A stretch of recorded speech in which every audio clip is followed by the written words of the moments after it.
ابھی دیکھا نہیں ہے نا عذاب قبر، اس لیے کیا کہہ رہے یار ہو سکتا ہے اللہ کوئی نیکی کام آ جائے، اللہ بخش دے، لیکن اگر کوئی عذاب قبر دیکھ لے نا پھر یہ کیفیات نہیں ہوگی، پھر تو وہ ایسا ہو جائے گا کہ اس کو خوف کم کرنا پڑے گا اس کا کہ بھائی اللہ سے امیدیں. تبھی تو دیکھو نبی صلی اللہ علیہ وسلم سے بہت ساری حدیثیں امیدوں کی منقول ہیں، ایسی روایتیں ہیں کہ عام عوام میں ہم ان کو بیان کریں نا تو ڈر لگتا ہے کہ لوگ اس کا غلط مطلب نہ سمجھیں.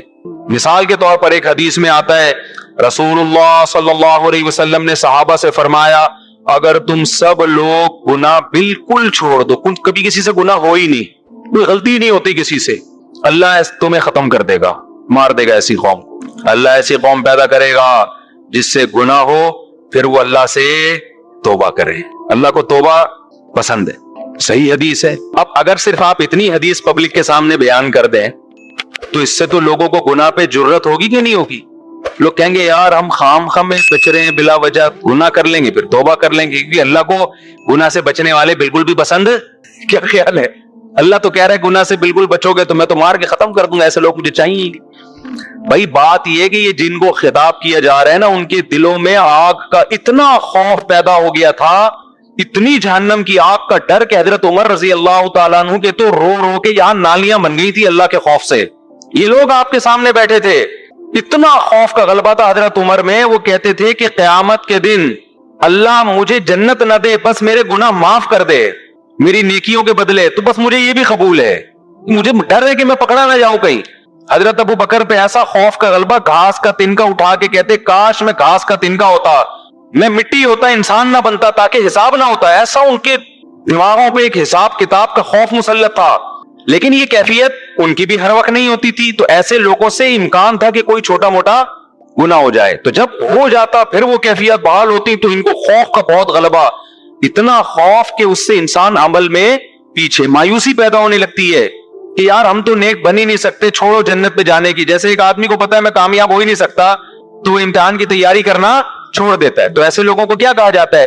بیٹا کوئی بات نہیں، اس دفعہ ترقی پاس ہو گئے، اگلی دفعہ کراچی میں تو یہ تسلیوں پہ ہی چل رہا ہے سارا سیٹ اپ نا. بیٹا کوئی بات نہیں، اس دفعہ نمبروں سے رہ گئے. اب ایک پڑھنے والا قابل بچہ ہے، آپ کو پتا ہے محنت کر رہا ہے، سی اے کے پیپر دے رہا ہے، سی اے کے پیپر فرسٹ پہلی دفعہ میں نہیں ہوتا، اس میں فیل ہوتے ہوتے ہی انسان پہنچتا ہے. تو پہلا پیپر دیا اس میں نمبر کم آ گئے، 2 نمبروں سے رہ گیا، تو باپ عقل مند ہوگا کیا کہے گا؟ کوئی بات نہیں بیٹا، شروع میں نہیں کہے گا کہ بیٹا فیل ہو جانا کوئی بات نہیں، اگلے میں محنت، شروع میں تو کہے گا بیٹا پاس ہونا ہے تو نے. اب دیکھ لیا بیٹا محنت کر رہا ہے پھر بھی فیل ہو گیا، تو باپ عقل مند کیا کہے گا؟ کوئی بات نہیں بیٹا، یہ تو سی اے کا پیپر ہے، اس میں تو پہلی دفعہ اگر کوئی پاس ہو جائے تو ایب نارمل ہونے کی علامت ہے یہ. صحیح ہے نا؟ ہاں، اس کا مطلب اس کا دنیا میں پڑھائی کے علاوہ کوئی کام ہی نہیں ہے. جو نارمل لوگ ہوتے ہیں نا وہ فیل ہو کے آگے جاتے ہیں. میں بتا دوں آپ کو، میں جب میٹرک میں آتا نا، میٹرک تک ہم لوگ بڑے اچھے نمبر آتے تھے.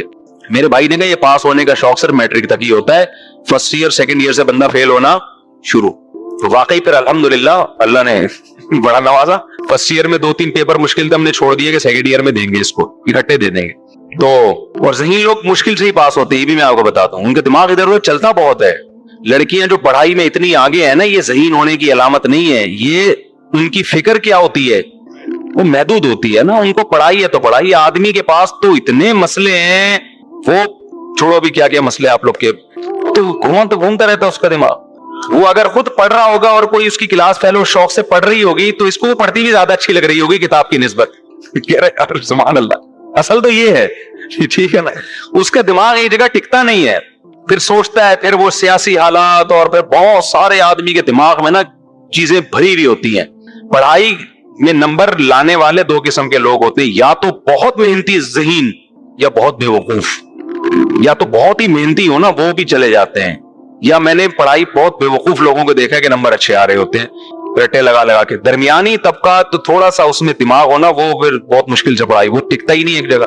وہ پھر کبھی وہ بیٹھتا ہے تو کہتا ہے یار ڈاکٹر کی میڈیکل کالج میں پڑھتا ہوں تو ٹھیک ہے تو تیاری کرتا. پھر کہتے ہیں میڈیکل کالج جب تھوڑا مشکل لگتا ہے، کہہ رہے ہیں انجینئر بن جاؤ نا، میڈیکل کالج کی کیا ضرورت ہے. اگلے دن وہ کہتا ہے چلو انجینئرنگ پڑھتا ہوں. پھر کہتے ہیں انجینئرنگ چھوڑو، بزنس میں دیکھو کتنا پیسہ ہے یار. اگلے دن یہ ہمارے یہاں لڑکے بیٹھے ہوئے پلان بنا رہے ہوتے ہیں، پھر وہ بزنس کی طرف آئے گا. پھر کہتا ہے ان سب چھوڑو، 4 شادیاں کرو، رزق خود بخود آئے گا. مفتی صاحب کا بیان ہے. آخر میں یہاں کے اینڈ ہوتا ہے، ٹھیک ہے نا، کہ یار شادیاں کرو، بچے پیدا کرو. اللہ کہتا ہے شادیاں کرو، رزق خود بخود چھپڑ پھاڑ کے آئے. تو یا پھر وہ کسی کام کا رہا ہی نہیں, تو دماغ اس کا گھومتا ہے. تو میں کیا بات کر رہا تھا, کہاں سے کہاں اتنی باتیں منتشر ہو رہی ہیں. نہیں وہ تو چل رہا تھا, یہ مثالیں یہاں کہاں سے آئی. میں یہ عرض کر رہا تھا کہ دو جذبے ہوتے ہیں نا انسان میں جو اس کو موٹیویٹ کرتے ہیں. نہیں یہ مثالیں یہاں کہاں سے آنا شروع ہو گئی. ہاں میں عرض کر رہا تھا کہ دیکھو نبی صلی اللہ علیہ وسلم نے کن صحابہ کو یہ حدیث بتائی. میں سی اے کی مثال دے رہا تھا کہ یار ایک پیپر رہ گیا تو باپ کیا کہتا ہے کہ بیٹا یہ تو سب کے رہ ہی جاتا ہے, یہ تو سب کا رہتا ہے, کوئی بات نہیں اگلے میں ٹرائی کر لینا. تو صحابہ کی حالت یہ تھی کہ وہ گناہ کو, حضرت عبداللہ بن عباس کہتے ہیں ہم نبی کے دور میں کوئی کسی سے گناہ ہو جاتا نا تو ہمیں ایسا لگتا تھا جیسے کوئی پہاڑ ہے ہمارے اوپر گرنے والا ہے, ایسا اللہ کا خوف ہوتا تھا. آپ خود دیکھو نا, ایک صحابی سے زنا ہوا, نبی سے آ کے کہہ رہے ہیں کہ مجھے رجم کریں, پتھر مار کے ہلاک کریں.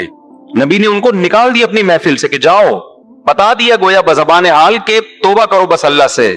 تسلی نہیں ہو رہی, دوبارہ آئے, یا رسول اللہ آپ مجھ پہ حد جاری کریں. عورت بھی ایسا کر رہی ہے, عورت کا دل تو بہت کمزور ہوتا ہے, وہ تو پتھر مارنا اس کے لیے مشکل ہے, وہ یہ منظر نہیں دیکھ سکتی کہ لوگ کسی کو پتھر مار رہے ہوں.